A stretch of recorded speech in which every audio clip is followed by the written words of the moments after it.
So we went to Sherwin-Williams, which is literally like 5 minutes away. We could walk there, but we drove. We picked a wall color and a trim color. We're gonna go with a dark trim and an off-white wall color. And we're just gonna paint around the house to make sure we like everything before we actually start spraying. Bianca has Dover white? Yeah, Dover white, which is the off-white for the walls. And I have Jogging Path, which is gonna be our trim color, which is like a grayish. This is supposed to be like a warmer yellow, like creamy white. Wow, that's a lot whiter. I was expecting it to be similar to the current wall color. I was saying, I bet, yeah, I had expected that too. I mean, I don't like how dark this room is though. Also, there's like terribly ugly curtains that are blocking out some of the light too, so. Olive, what do you think? Can we weigh in here? Starts licking the paint off the wall. Why don't you lick the paint that you like? So once we had all of the paint colors chosen and we were happy with them. We didn't actually choose them right away. I was going back and forth with the Jogging Path for so long to the point where Grant was like, this is our last conversation having this, but we ended up choosing Jogging Path. Yeah, she thought it was too gray, but it is a warm tone, and you can see it on the wall here. It looks nice with the Dover white. Tell me it's warm in the comments, guys. But anyway, so then we took out the rest of the valences. I'm pretty sure they're valences. And it really brightened up the entire house. It was really cool. And then from here, we took out the doors. We're thinking it's going to be a lot easier to paint without these, and we're probably going to spray these separately later down the line. It just makes it easier going in and out of rooms and don't have to worry about it. And again, we love these doors, so we think with a fresh coat of paint and new hardware, they're going to look brand new. And of course, we had to keep the stair railing and the doorbell. We'll be using those later. Okay, so I just logged off, and Grant's obviously been working all day, but I've been wanting to remove these curtains since the day we moved in, so Grant so nicely saved them for me. So let's get to it. Isn't this called a valence? I don't know, dude. I'm strong.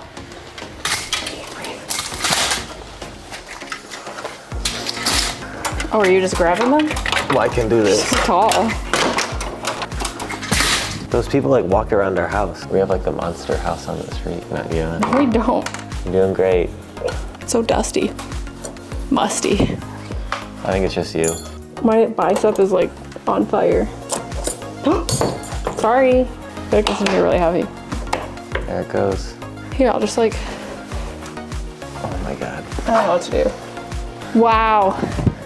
Isn't that so much better? That's insane. It's gonna look so good. After that, we just had one more dated yellow valence to tear off the wall. And with removing these valences, there were a lot of leftover drywall anchors behind, so here's me wielding a power tool to push them back into the wall. And you can also pull those out if you can, but pushing them in is fine too. Then we had to clean up all our space. We like to do this every once in a while because it's nice to have a clean workspace. And then here's what the wallpaper looked like in the hallway up to the bedrooms. As you can see, the previous owners painted over it and it's just really textured. We thought about painting over it ourselves, but we didn't think it was worth it, and we decided to bite the bullet and just tear it all out. It came out in really big sheets, which is really nice, but as you'll see, it left behind a lot of glue and adhesive that we're gonna have to address, and we're not exactly sure how to do that just yet.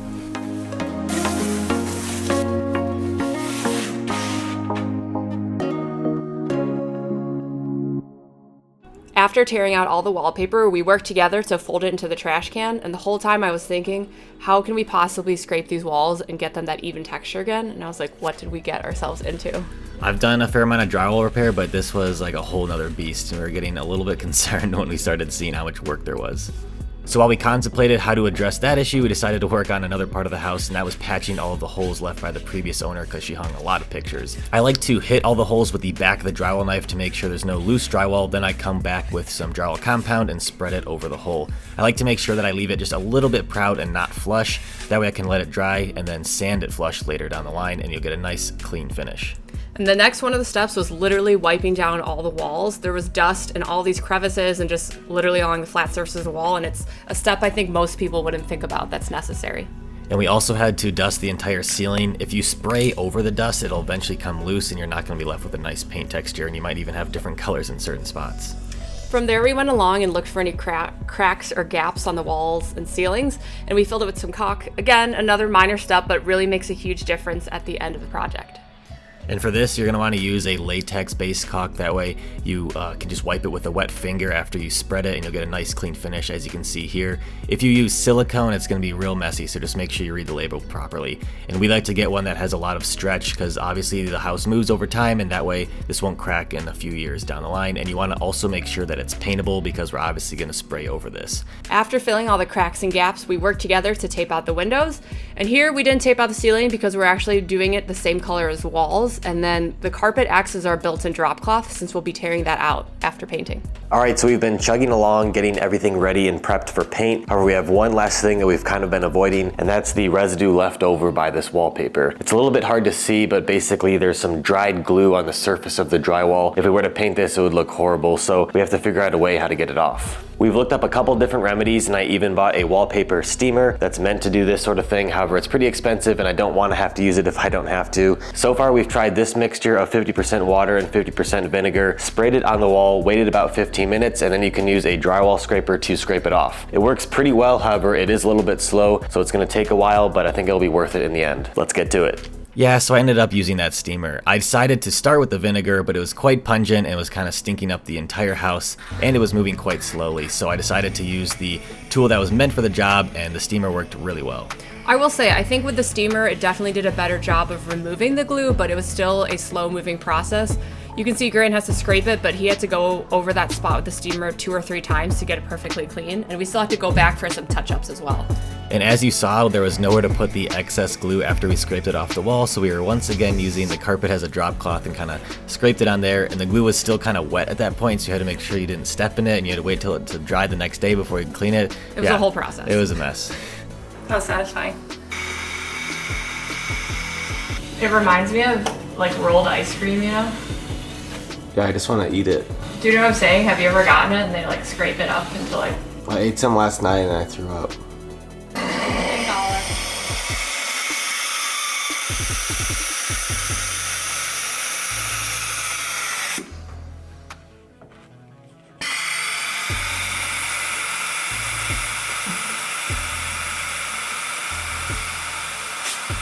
I think she got burned a little. Okay.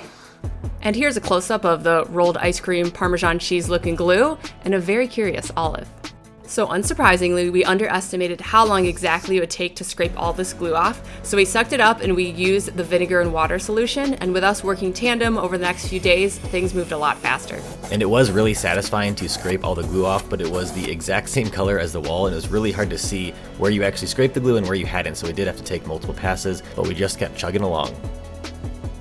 We are finally done with removing all of that adhesive. It was really difficult going up this wall, the wall behind me, and this wall just because of how high they are. I'm on a bit of a weird contraption with this 6-foot ladder, and I actually also had an 8-foot ladder I was using to get up real high. It's nice to be done with that, but now I just need to patch some of the drywall and then we can finally get to priming.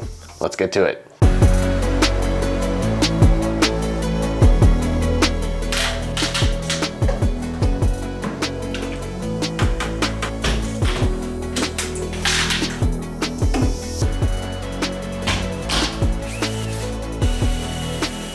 No matter how many times I use this sprayer, I always have to relook up the instructions. All right, so I got everything all hooked up. Now, let us spray.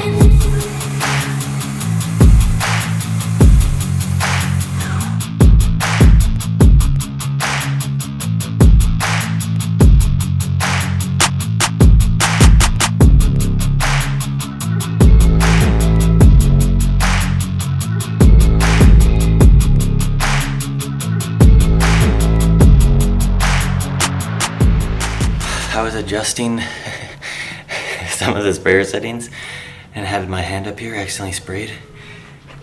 I don't know if you can see that. Luckily it's the latex paint, so it should wash out, but yeah, I didn't mean to do that. Okay, sorry I'm whispering, Bianca's on a call, but I just put my head in the sink and can't really see it all, but I think I got most of it, but I'm gonna ditch the hat for now. Anyway, I have no time to rest. I gotta get back to painting.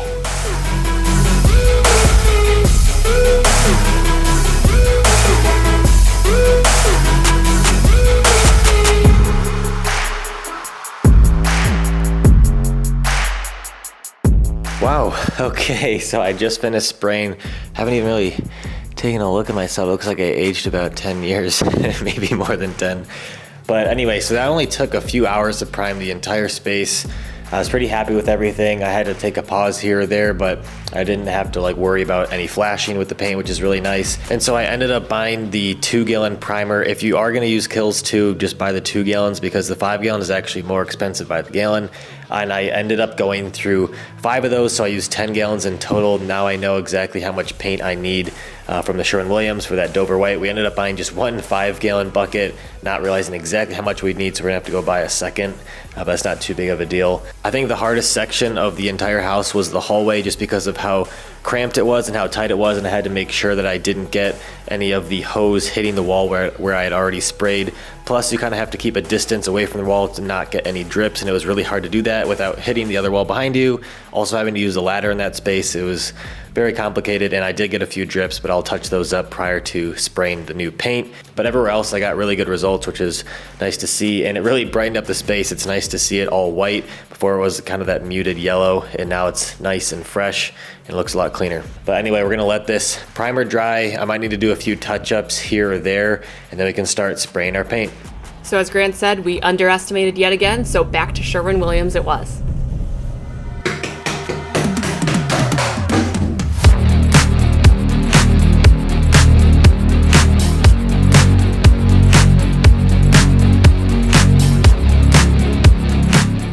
Doesn't be on camera. You ready? Yeah, I'm just cold. Well, you look like you just woke up. I'm cold. Bianca already worked out this morning and has been up for like 2 or 3 hours. And I'm working right now. All right, so it's finally time to pull off all the plastic on the windows. Let's get to it. Wow. Where's the ladder? What do you think, honey? Beautiful. Looks good. Good work, Olive. We can walk through this part of the house now. Look, Olive, you can run.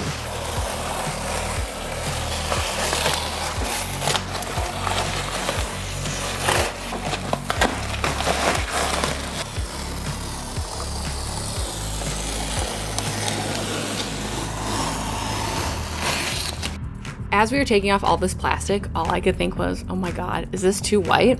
But Grant just spent the better half of 2 days painting literally half the house. But I will say, after seeing it in different lighting and compare it to the old color, I do love the creamy white we chose. On top of that, we are debating painting the windows white or jogging path, and we're still unsure, so let us know in the comments what you think we should do. So that wraps up round 1 of painting. Everything has been primed and we've done 1 coat of Dover White everywhere, and I'm so happy with this color. It doesn't actually look that much different from the beginning of the video because it's kind of a similar shade, but I'll put in some B-roll and you can clearly see the difference between the 2 colors. And on top of that, we obviously caulked everything and repaired a lot of the drywall, so it definitely is a big difference, especially on the windows. It made a big deal. It's definitely a lot brighter and cleaner, I would say, and then also that older smell of the house is gone. I think it's helped a lot with that too. Definitely with the primer. So unfortunately, we're gonna leave you on a bit of a cliffhanger. We're not going to start painting the jogging path on all the trim just yet. We're actually gonna wait to tear out all this carpet and refinish the hardwood first, and then we'll paint that because it wouldn't make sense. It might get dinged up and whatnot. So hit that subscribe button if you wanna see what's underneath all of this carpet. We know it's hardwood, but we have no idea what color or what condition is. So it's gonna be interesting to see that. So stay tuned for that one. But we're hopeful. So as always, thanks for watching and happy building. See you next week. Point. What? How did I start it? However you want. You said you wanted to start it. Do you say, hey guys? Thanks for watching and happy building. See you next time. Oh. And you say, and as always. Oh, and then thanks for watching. And as always, thanks for watching and happy building. See you next time. And you have to point. Why? That's just how you do it. So I want to say something else. And as always. So stay tuned as we rip out all this green carpet. And as always, I stuttered, babe. As always, thanks for watching. And as always. Oh my God. Okay. Don't put this in the bloopers.